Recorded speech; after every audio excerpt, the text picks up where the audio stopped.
Hello, everyone.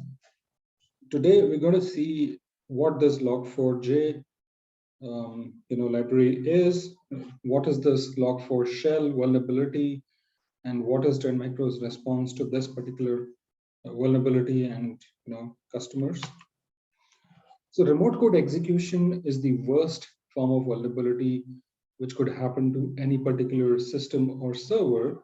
The reason is simple because it would allow a remote attacker to remotely execute certain malicious commands to get control of that particular system and do further actions like data exfiltration, lateral movement, credential dumping, and they could do a lot more damage.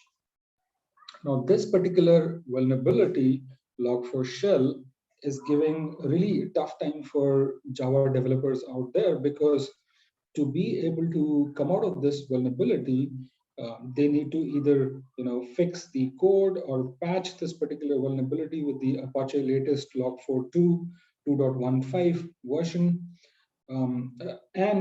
Since Java is one of the most used programming languages of the past decade, so there are millions of different applications and server applications or web applications present out there which requires this, and that is why you would have seen bells ringing over the weekend and still continue to do so, and it's being widely exploited. And this is particularly had impact which we know of on a lot of server applications as well as websites like Tesla or Apple, which may have been fixed now, but this was pretty serious stuff. So let's look at what is Log4j, what it does. So Log4j is basically a Java logging library. The sole purpose of this particular library or a package is to log any interaction between a client and a server. So it's going to log that, and whenever needed in future, it's going to present that. Let's understand how this particular Log4Shell works. Any web server which is using this particular Log4j implementation, would actually log all the events which are happening between a client and a server. So, for example, if this particular client is trying to access this particular server with the IP 192.168.0.2, and it Log4j would capture these particular items like user, its IP, the /API balance which the user has visited, what is the agent of that particular user and the date, so on and so forth. The nature of this particular vulnerability, funny enough, that it would actually look at that particular log which is sent by the user in the form of the user agent parameters, and is going to parse that command and going to execute that particular code which is present in the payload with the help of JNDI. So let's understand this a little bit in more detail. What is Apache Log4j2 and this vulnerability, and what is the complete attack cycle? So in this diagram, as you can see, an attacker would insert the JNDI lookup in a header field, and this header field is passed on to the vulnerable server with the help of a browser. This particular user agent would have this command, and this particular evil.xa happens to be a malicious LDAP server's domain name. So with the help of JNDI, it would look up that, and it would query this particular server and look for further instructions. So Log4j implementation would actually parse and log this particular command, and it would interpolate and string queries the malicious LDAP server, which is this particular domain. And malicious server would send a LDAP server request, and it would respond with directory information that contains the malicious Java code. And the last step is this particular vulnerable server, which is victim.xa, is actually going to download this malicious Java class and execute this. And at this point, you have a remote code execution. Basically, you're controlling that particular server remotely and could run arbitrary commands locally on that machine and do lateral movement, data exfiltration, credential dumping, create file, delete file, what you want. So these are some of the applications which are or were vulnerable. Red Hat, Jenkins, Apache Solar, Apache Struts, VMware, Citrix, NetApp, Cisco, and many more. This is the MITRE attack TTPs which were used in this particular vulnerability. As you can see, we have identified TTPs at the initial access stage to the impact stage. All of those have been mapped here in our products. We are able to bring this in the Vision 1 as well as other products. So what's the Trend Micro response to Log4Shell vulnerability?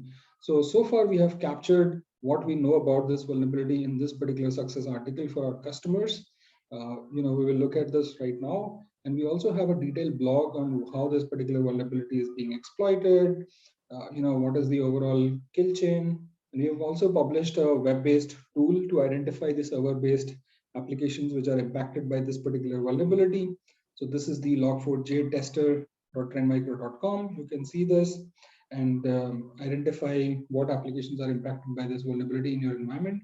And sessions like these, where we do demonstrations of how our products can help with mitigating these kind of vulnerabilities, especially the Log4Shell, which is making a lot of headlines.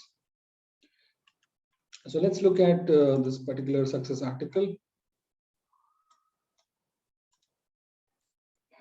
So this is the article which actually gives you a summary of, and you can also jump into the directly a table where which all Trend Micro products are impacted. As you can see, most of our products have either been not affected or resolved and are not affected at this point in time. So let's further look at it. We provide the background information of this particular vulnerability, various details like how do we protect against this particular exploit, what are the versions which are vulnerable, and what are the different mitigation techniques. A slide 3 minutes demo of how our solutions help. This is the detailed demo which we are doing. Again, information on those vulnerabilities scanner, web-based, which I just spoke about, and different tools like Vision 1, our threat detection and response platform, how with the help of Intel Sweep, we're going to see this, are able to identify different vulnerabilities if they are present in our environment, and any incident which has happened or any exploit remote code execution being achieved in the environment, we will be able to see that. We can also do search using queries of the data lake, and that's where we'll be able to identify any traces of this particular exploit in our environment. Similarly, you've got rules in the cloud conformity, the posture management platform, to understand if such attacks exist in the Lambda functions or any other code in the cloud environments. You've got preventive and detection rules in the workload security, IPS, the virtual patching.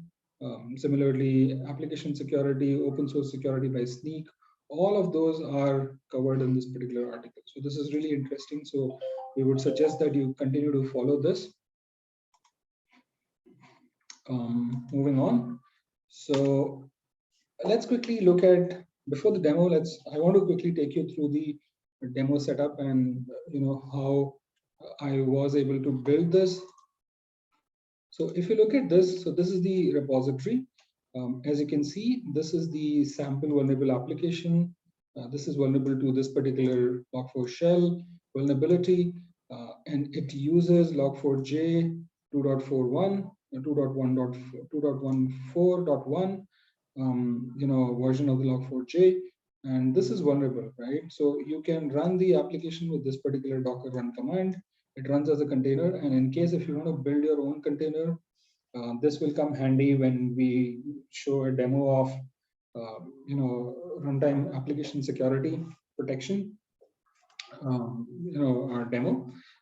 So this is where we bake the application security agent library inside the Docker file. So this is what the Docker file looks like, and we run the particular Docker container, so it would have that runtime application security agent baked into it. So now that our vulnerable application server is ready with this step, we are going to actually further deploy use this JNDI exploit to spin up a malicious LDAP server. And this is what we're going to use as a control and command center, and would run malicious payloads from this server to the vulnerable app to achieve remote code execution. So these are the commands how you can spin up this particular malicious LDAP server, and this will execute that particular payload and achieve RCE. So just to verify that, we can see the file, the temp directory, and that should have the pond.txt file present, which means that the exploit was successful. So let's quickly also look at what my setup looks like. I have these two instances, the vulnerable app as well as the JNDI exploit LDAP server, malicious LDAP server in AWS. And let's quickly look at that. We have seen the exploit steps already, so we're going to skip through it. So before I show you the these two instances, let me quickly cover on a high level what products could come handy. So Trend Micro products will help with protection, detection, and response. Like we said, Vision 1 is the comprehensive threat detection and response platform, which also helps you with achieving zero trust framework in your environment. We'll see a demo of that. And then from the Cloud One product portfolio, we'll see a demo of open source security by Sneak, application security, and workload security. Right. So let's quickly move to the servers. Now, this is our vulnerable application. As you can see, this is where our Docker file is with the agent embedded into it. And these two, this one is my, let's clear the screen. This is the LDAP server. So one step we need to do is run this command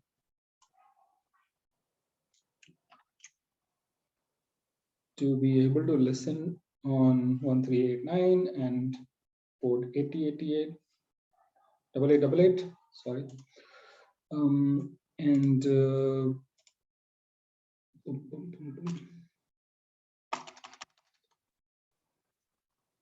now let me change the IP address. The malicious server's private IP. Let me get it.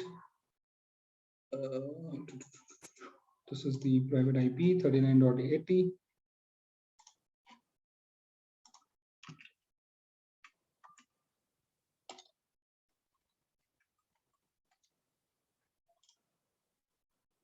Yeah.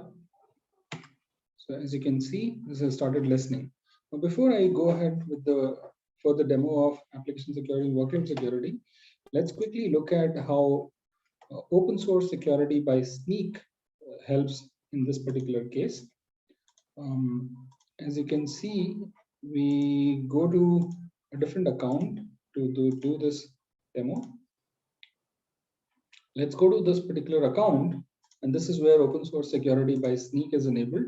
What essentially this product does is that it's going to help you scan for open source libraries, the vulnerabilities present in open source direct as well as transitive libraries, and also help you build a bill of material overall dependency tree of your application. So we support .NET, Java, Python, PHP, Ruby, a lot of applications and different frameworks as well.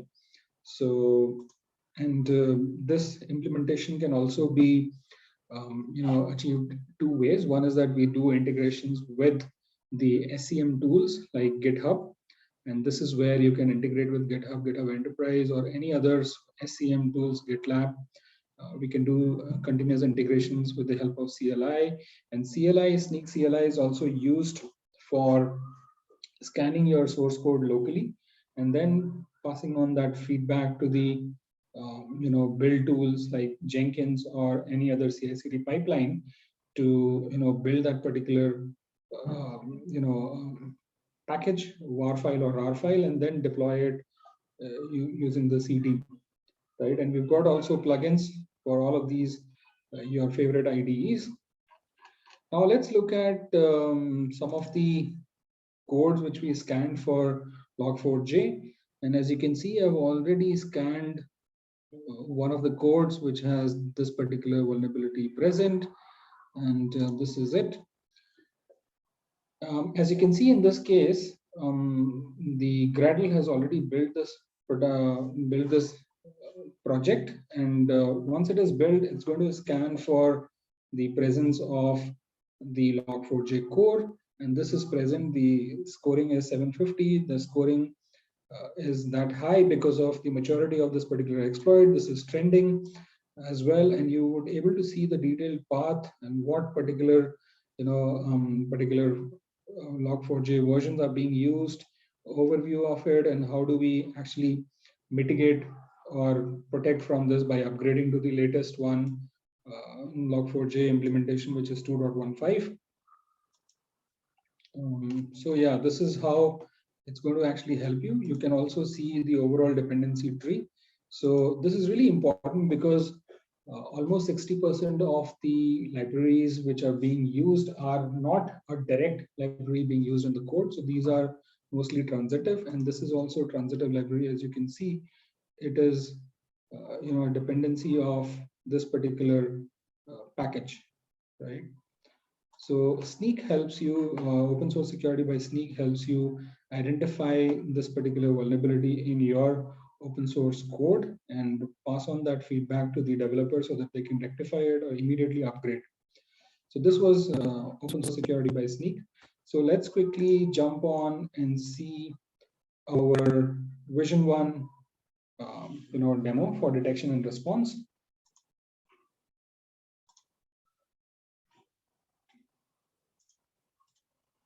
I think I have it ready. Let me open this again.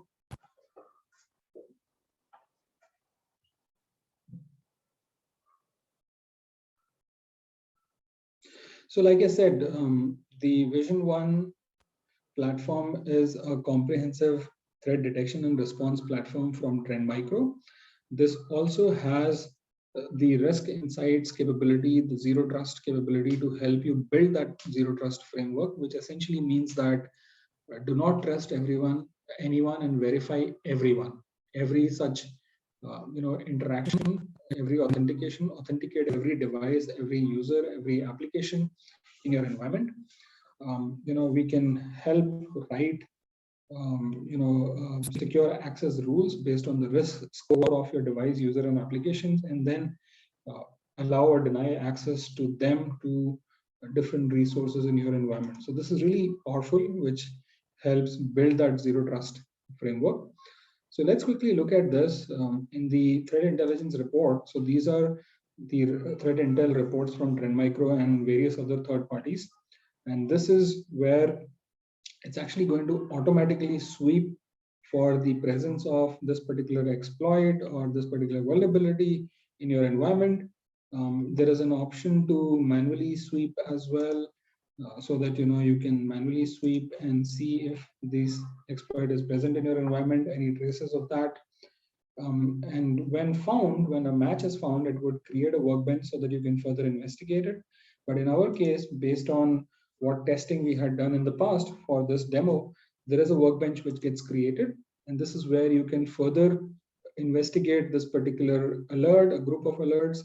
And as you can see here, this is a remote code execution. You can see the summary, and you're also able to see a clear grouping or a mapping of one-to-one relationship of different servers and the host. So this is our vulnerable server which was compromised. The scoring of this particular workbench is dependent on the scope, which is the server as well as the user, which was used in this particular attack or alert.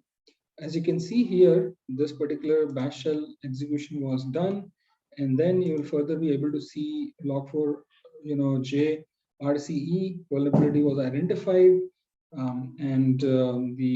the payload was executed.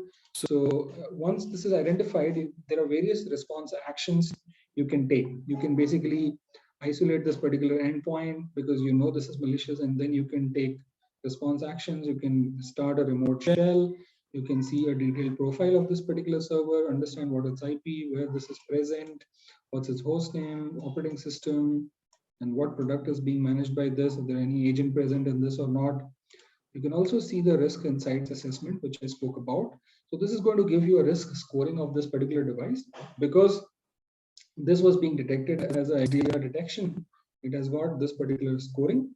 And with the help of the secure access rules, we can either deny or allow access to the device to various enterprise applications in our environment. We can set certain thresholds.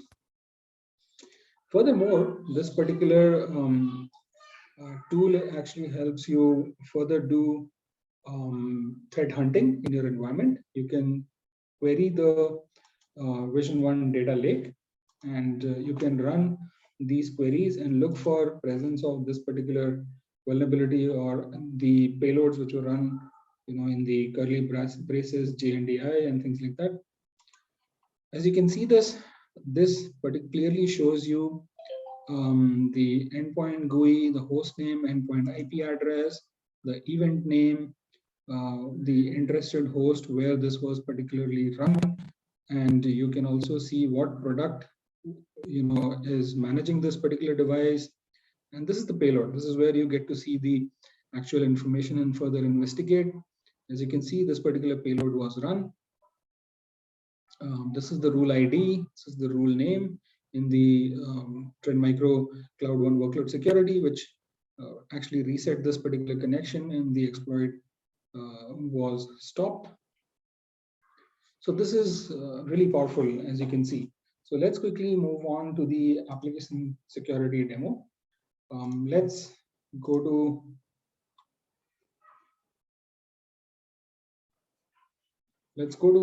the other account. This is where I have set up the application security demo.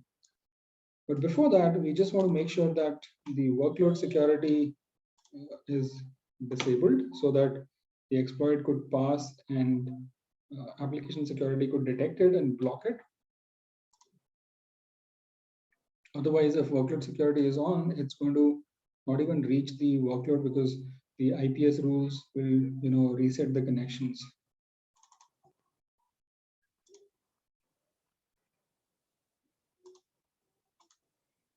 So we're going to turn off.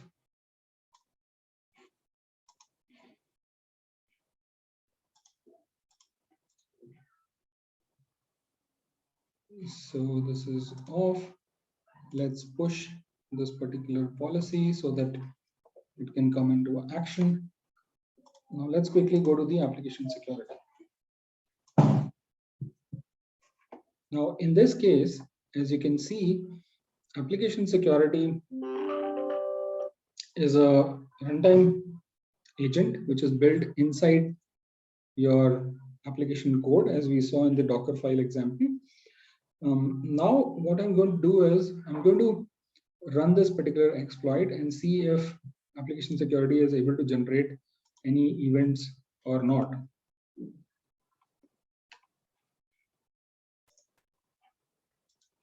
Right, so we have the other. So this is the LDAP server, and this is where I'm going to run the exploit. Now this exploit would pass the workload security because have been disabled. As you can see, the request has been blocked by application security. So let's go and look at the console.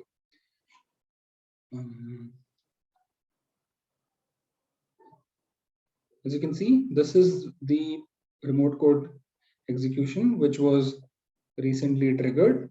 When you click on this, you'll be able to see further details, what action has been taken on that, whether it was blocked or not, what is the priority, the attacker IP, the policies, and the request details. You'll be able to see the MITRE ATT&CK framework mapping, which we saw initially, and what was the command which was executed.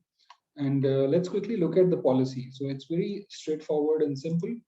you will have to set this RCE policy in the mitigate mode and run a custom rule to detect and block this particular remote code execution. And with the help of this, we are able to block that. So there are different protection policies, and even in report and mitigate mode, illegal file access, SQL injection, open redirect, apart from the RCE, IP protection, things like that.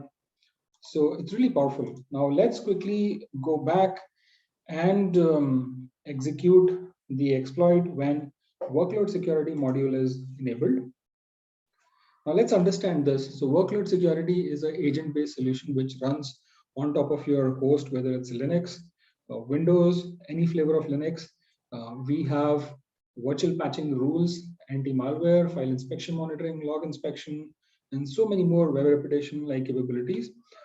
This particular exploit, Log4J, vulnerability is protected by workload security intrusion prevention rules.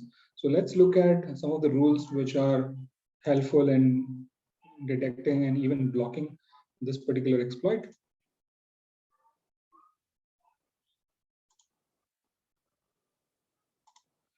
So log4j, if I type, so this particular rule is already applied. So this rule is actually pointing to the JNDI request in the HTTP header, and the action it would take is that prevent, and you can read more about this particular vulnerability. You can see what are the different options are available for this. So let's look at this quickly. When I push the policy, now this time when I try to exploit this, it should reset the connection. See, the connection reset by the peer, which means that the workload security agent on the vulnerable app blocked this connection with the help of these IPS rules. Because that particular rule was set to prevent, it blocked that. So let's look at the events which were generated.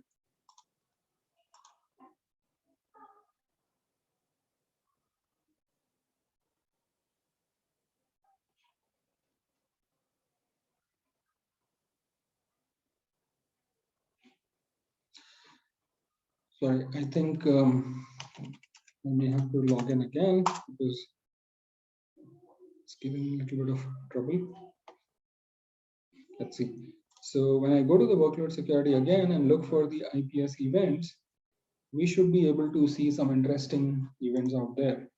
So if I go to the vulnerable app, this is where the agent is installed. This is the server.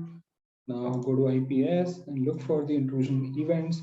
Time right now is 2019. So let's see if there are any events present from 2019. So I'll have to click on getting events, get events. So let's see, it takes a little bit of time, maybe a minute or so, to be able to pull those events and show you here.